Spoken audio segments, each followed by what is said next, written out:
Hello friends, welcome to my channel. This is CA Rakhi Agarwal. आज का हमारा टॉपिक है big changes in TDS, that is tax deducted at source under section 392 393. What are the changes? That is new section as per Income Tax Act 2025 versus old section of TDS as per Income Tax Act 1981. So let's start our topic.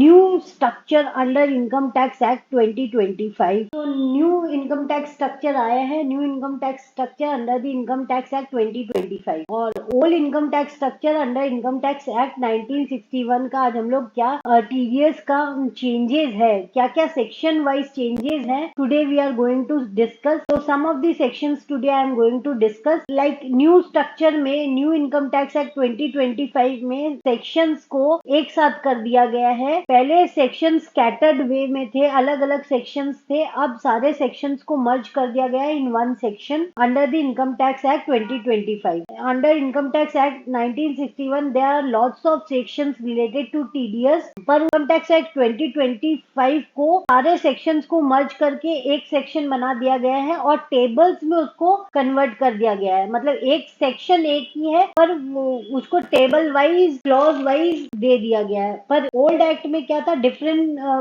Provisions के लिए different sections are there. Today we are going to discuss that. जैसे कि TDS on salary के लिए under the income tax act 2025 section 392 है, उसका relevant section जो income tax act 1961 में है, relevant to that section that is 192A। 192 बोलता है टीडीएस डिडक्टेड ऑन सैलरी और 192A बोलता है एम्प्लॉई जो विड्रॉ करता है पीएफ बिफोर मेच्योरिटी उस पे टीडीएस डिडक्शन। तो सेक्शन 392 का रेलेवेंट सेक्शन ओल्ड एक्ट में 192A है। Section 393 TDS on other payments, other payments में सब कवर कर दिया गया है इसमें। जैसे कि जो रेलेवेंट सेक्शन 1961 में था, जैसे कि सेक्शन 193, 194, सेक्शन 194A, मतलब all the sections relevant to contractor, relevant to 194J professional fees, rent, cash withdrawals, जितने भी रेलेवेंट सेक्शंस थे, all other sections are covered under section 393 in a table format under the clause 1, 2, 3 for resident individuals के लिए, non residents के लिए। Section 393 को लोग ने रेसिडेंट, नॉन रेसिडेंट एंड सब में डिविजन कर दिया गया है in a table format. But old act में सेक्शन वाइज था। सेक्शन 193 का अलग प्रोविजंस था, section 194, section 194A, 194B, 194BA, 194BB, 194C under the income tax act. ये सारे सेक्शंस को 393 में ला दिया गया है। Section 394 talks about TCS provision, that is tax collected at source. इसका relevant section under the income tax act 1961 में section 206C के अंदर में टीसीएस का प्रोविजन है अंडर द ओल्ड एक्ट 1961 में, और अंडर द न्यू एक्ट के अंदर में सेक्शन 394 इसके बारे में बताता है। सेक्शन 395 अबाउट द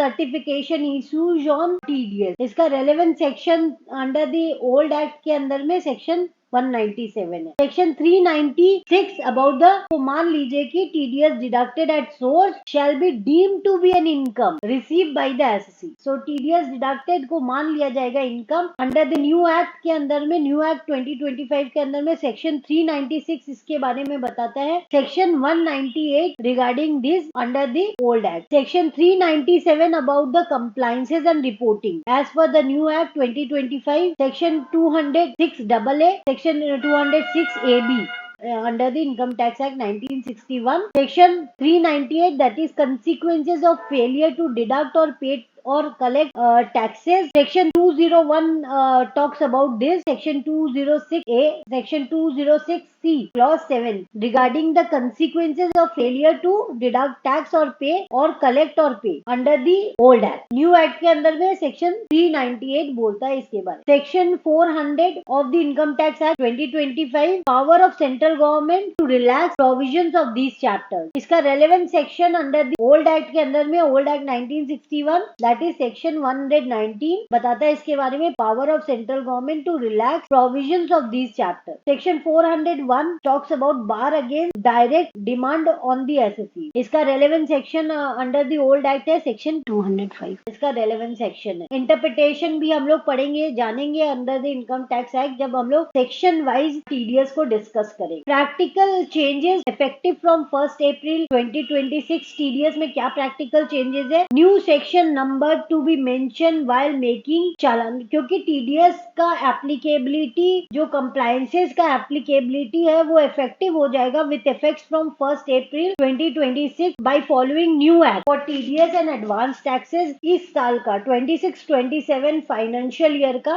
एप्लीकेबल हो जाता है नया एक्ट। तो आप टीडीएस का प्रोविजन, टीसीएस का प्रोविजन और एडवांस टैक्स पे new act effects from 1 April 2026। पर इनकम टैक्स रिटर्न्स के लिए for the financial year 25-26 old act he follow किया जाएगा। जब हम लोग रिटर्न फाइल करेंगे वो लास्ट ईयर का रिटर्न फाइल करेंगे इन द असेसमेंट ईयर। जो फाइनेंशियल ईयर है वो इस साल के लिए असेसमेंट ईयर है, तो उस पे ओल्ड एक्ट ही फॉलो होगा। पर जब हम लोग इस साल का return that is financial year 26-27 में रिटर्न फाइल करेंगे तब हम लोग न्यू एक्ट को फॉलो करेंगे। Forms and process of TDS return would be same. अभी तक गवर्नमेंट ने नोटिफाई नहीं किया है रिलेटेड टू टीडीएस, उसका चालान कैसे भरा जाएगा, चालान के लिए क्या कोड होगा, अभी न्यू एक्ट में अभी नोटिफाई नहीं हुआ है। Tax year concept would be followed from 1 April 2026। New section numbers and section codes need to be mention in TDS returns. जब हम लोग टीडीएस रिटर्न फाइल करेंगे तो टीडीएस पे एप्लीकेबिलिटी आ गई है न्यू एक्ट की, न्यू सेक्शंस और न्यू कोड को इनैक्ट करना पड़ेगा उसमें टीडीएस रिटर्न में। वेदर गवर्नमेंट ने इसको नोटिफाई किया है कि नहीं, I had not checked yet, but अभी उसको